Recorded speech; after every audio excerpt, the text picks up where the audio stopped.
When you think about depression, the first words that probably come to mind are, sadness, maybe exhaustion, a sense of hopelessness. It's this heavy emotional fog.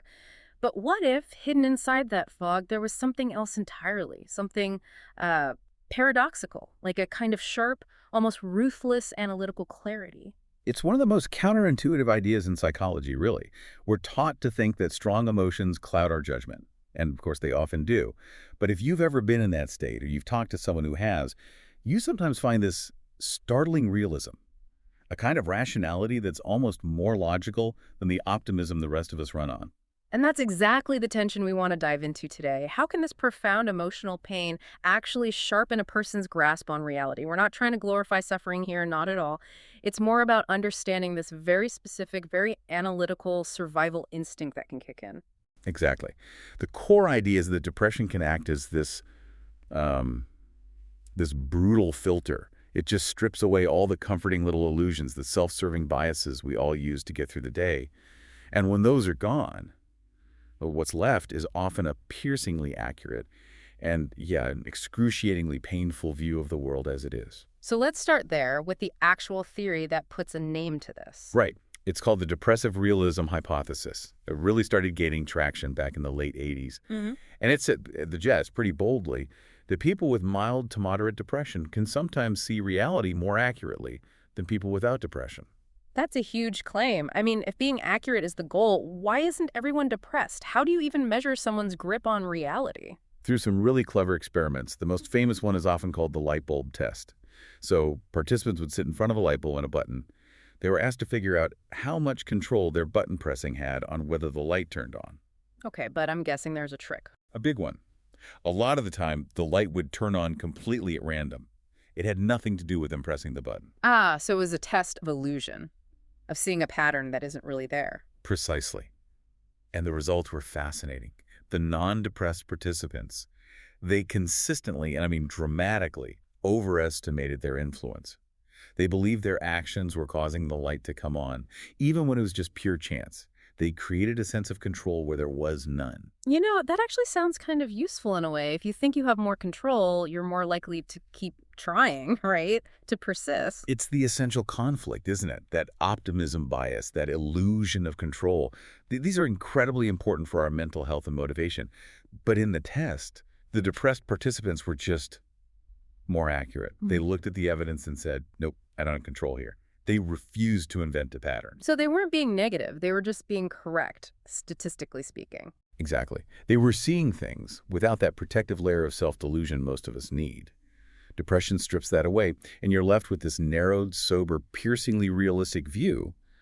But it's a view that often lacks the flexibility of hope, and that can be paralyzing. And that lack of hope, Yeah. that connects so directly to how depression often starts, right? With a significant loss. Yeah. Losing a relationship, a job, your health, something that shatters your view of the world. The brain's first reaction to that is just chaos. It's incredibly messy.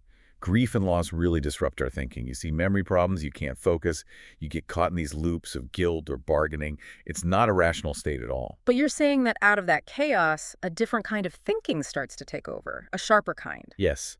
When the mind can't rely on its usual tricks like hope or distraction to move on, it can default to something called analytical rumination. The theory is that depression may have evolved in part as a way to force us to focus intently on a complex, unavoidable problem. So instead of just bouncing back with optimism, the pain kind of locks you onto the problem like a laser. That's a great way to put it. The brain's reward system isn't working. Nothing feels good, so it can't motivate you that way. Instead, it shifts into this exhaustive problem-solving mode. It's like it's running a deep internal audit. What went wrong? Why did it go wrong?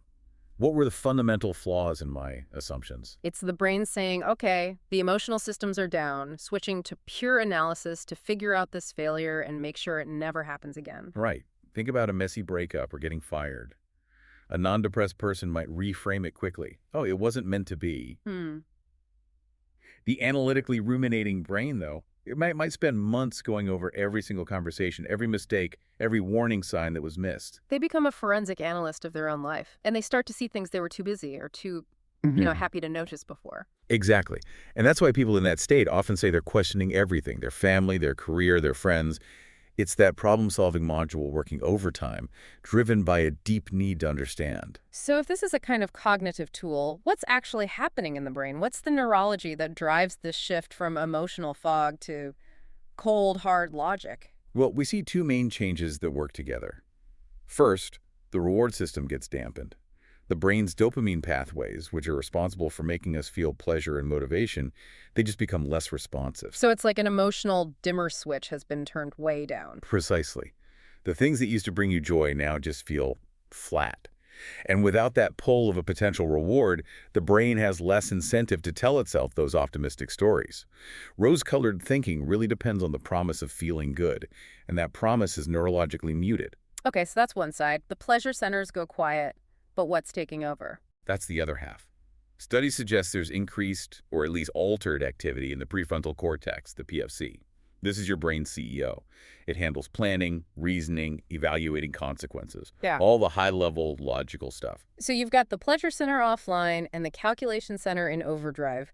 That sounds like a recipe for some brutally honest logic. It is. It creates a colder, less emotionally biased way of looking at things. It's fantastic at spotting flaws and assessing risk. The downside is that it's also fantastic at spotting life's inherent unfairness and randomness with a clarity that can be, well, devastating. And this kind of clarity, it's not just a modern clinical finding, is it? It feels like it connects to a much older human tradition of thought. Oh, absolutely. The idea of finding wisdom in hard truths is ancient. You see it reflected in major philosophical systems. Take the Stoics. Their whole practice was about detaching from overwhelming emotion, facing reality head-on, and preparing for the worst. It's a very logical defensive posture, much like the one the depressed mind adopts. It's about trying to avoid being hurt by surprise, right? If you've already analyzed every possible negative outcome, you're insulated. And then you have the existentialists, people like Kierkegaard or Sartre. They talked about despair and anxiety not as bugs, but as features of being human. For them, suffering was just a natural part of having to create your own meaning in a universe that doesn't offer you one. And for someone in the middle of a deep depression, that stuff doesn't sound like an abstract theory from a textbook. It sounds like their lived experience being validated. It feels honest. When you can't access blind hope, philosophies built on acceptance and making meaning feel so much more real than simple positive thinking. They confirm that the pain you feel and the brutal logic you're using are part of a deep human journey. But there's a huge cost to all this wisdom, which brings us to the double-edged sword. That clarity can be dangerous. The cost is paralysis. Pure and simple. When you use that sharp logic to map out every single potential downside, every risk, every way a plan could fail, the most logical conclusion is often to do nothing. Why start a new relationship if you see with perfect clarity how it could end in pain? Why start a new project if you understand all the systemic reasons it might collapse? So the hyper-rational mind concludes that the safest bet is to not play the game at all. Yes, and that's where we see that logic without hope is incomplete. It becomes heavy. It strips life of motivation, of that illogical leap of faith. We all need to actually do anything. You need both. You need the realism of the PFC and the motivational pull of the reward system. So what does that mean for therapy? You can't just tell someone who sees things this clearly to, think positive. They'd see right through that. You absolutely can't. And good therapy doesn't. The goal isn't to get rid of the clarity. It's about integration. It's about helping someone hold two conflicting truths at the same time. Yes, life is fragile and often unfair, and meaning and joy are still worth reaching for anyway. It's about reintroducing the, frankly, irrational element of hope back into that very rational system. So the challenge isn't to cure the logic that depression brings, it's to rebalance it. You keep the clear-eyed analysis, but you consciously, maybe even illogically, add warmth and hope back into the equation. You integrate the sober observation with the courage to act in spite of it. It's the difference between just seeing how fragile the world is and choosing to build something beautiful in it anyway. So as we wrap up, if any of this has resonated with you, if you've ever felt like a cold, detached observer of your own life, it's worth remembering that this logic is a powerful survival instinct. It's your brain working overtime saying, if I can just understand this, if I can analyze it completely, I can survive it. Honor that clarity. It's a hard-won insight. But remember that wisdom that only leads to inaction is incomplete. So maybe the final question to leave you with is this. Once you've done the analysis and you understand all the risks, What small, maybe even illogical leap of faith could you take today? What one act of intentional optimism could you build on that foundation of hard-earned realism?